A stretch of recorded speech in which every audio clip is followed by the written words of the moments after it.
Europe 1, le club de l'été. Anissa Haddadi. Le club de l'été d'Arnaud de Samer jusqu'à 10h30 avec toute l'équipe, Frédéric Le Ternier, Julien Pichenet. C'est l'heure de votre portrait sonore, mon cher Arnaud. C'est-à-dire qu'on va vous passer des extraits sonores, on va revenir dessus et vous allez nous raconter un petit peu ce qui s'est passé pour vous. On va même découvrir une partie de votre carrière que je pense beaucoup avaient oublié. Mais là, c'est le début, écoutez. Je vous propose de vous détendre d'abord avec une petite devinette récréative. J'ai toujours parsemé mes conférences de petites devinettes récréatives et personne ne s'en est jamais plaint. Alors, écoutez celle-ci. Qu'y a-t-il de commun entre les 4 mots suivants: lichen, soupière, rhubarbe et alpaga? Alors, pour connaître la réponse à cette devinette, je vous conseille d'aller voir le sketch de François Rollin qui s'appelle La Devinette. François Rollin, c'était d'abord l'un de vos modèles avant de devenir presque un membre de la famille. Exactement, voilà, vous avez tout dit, c'est celui qui m'a montré la lumière, que j'ai découvert un peu par hasard quand j'étais en coloc à Trappes chez mon ami Arnaud Joyer. On débutait, on commençait à écrire des sketchs pour moi, on était en 2001-2002, et un pote arrive chez nous avec une cassette VHS, ce qui date déjà l'anecdote, la cassette VHS, et en disant regardez ça, ça devrait vous plaire. Et la cassette en question, c'est le spectacle Colère de François. Et là, on est émerveillé par l'intelligence, la drôlerie évidemment, l'intelligence, la pertinence, la force de François Rollin sur scène. Le mec est indestructible. C'est un rouleau compresseur et Et je suis émerveillé devant ça. Et en fait, François mettait en scène et nous montrait ce qu'on avait enfoui en nous de manière un peu confuse, ce qu'on avait envie d'écrire. Et à partir de là, je me suis dit, ok, j'avais un cap en fait. C'était François Rollin.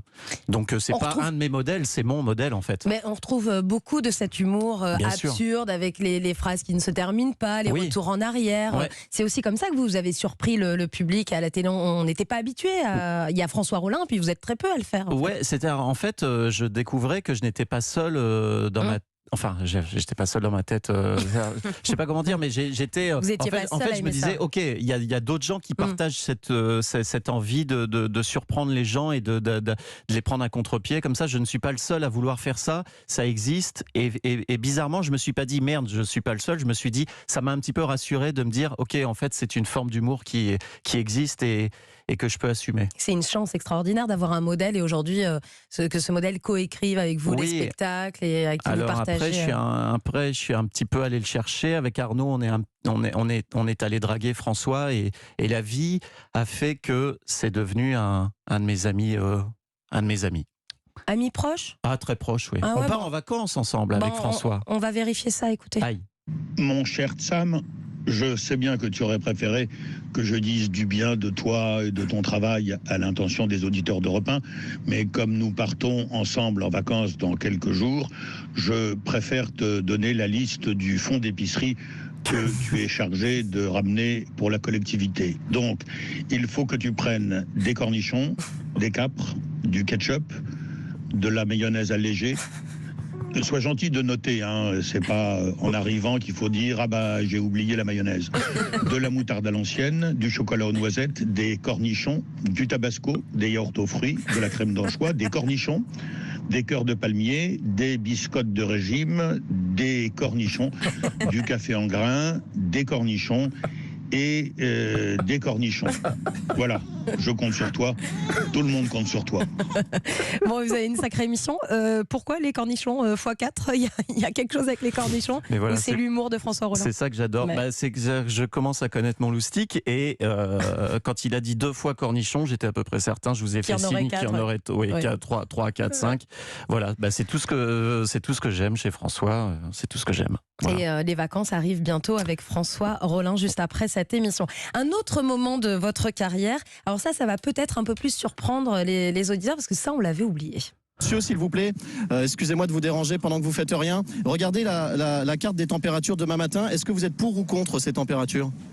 Non, je suis contre là quand même. Ouais. Est-ce que vous pensez que ces températures sont susceptibles d'apaiser des esprits plutôt mouvementés dans ce contexte météorologique ? En français. Voilà, vous voyez, les langues ont du mal à se délier, hein, les gens sont un petit peu à cran. Et la météo, c'est avant tout un métier, un vrai métier qui ne s'improvise pas. Alors là, vous êtes sur la Croisette à Cannes et vous faites la météo, puisque vous êtes le présentateur météo du Grand Journal de Canal+. Voilà, on est en 2005 2005, ouais. 2005, ouais. C'est Fred Testo, putain, je suis en train de tomber. C'est Fred Testo qui me découvre entre guillemets dans un festival à Puy-Saint-Vincent en 2004, qui parle de moi à Canal.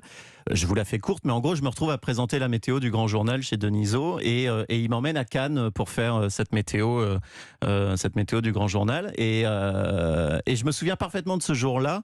Je dis à l'équipe de prod, je voudrais faire un vrai micro-trottoir, une météo. C'était vrai, ils sont pas calés les gens. Ah non, ils sont pas calés. Mais là, ils sont extraordinaires, vous êtes tombés. La prod me dit, c'est très périlleux, ça va prendre une éternité parce que tu vas tomber sur des gens. Et tout. Je leur ai dit, laissez-moi un essai. Et on a fait un essai avec 3 personnes qui étaient toutes les 3 formidables. Et on a gardé le truc et ça a été diffusé. Et c'était un moment un peu magique. Allez voir cette météo à Cannes sur Canal+ d'Arnaud de Samer, c'est sur YouTube.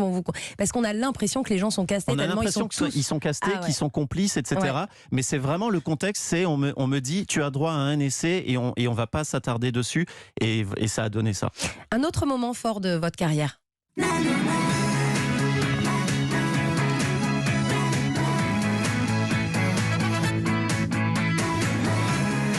Alors des moments forts, il y en a eu évidemment, mais celui-ci c'est celui qui nous permet à nous, public, de vous rencontrer. Arnaud de Samer, c'est donc le générique de l'émission On demande qu'à en rire, 2010, l'émission qui vous révèle. Comment elle commence, l'histoire? Comment vous débarquez dans cette émission? Un coup de fil de Laurent Ruquier qui à l'époque appelait lui-même les artistes pour lancer l'émission et bonjour, c'est Laurent Ruquier, je suis chez moi comme ça, j'ai un peu du mal à y croire.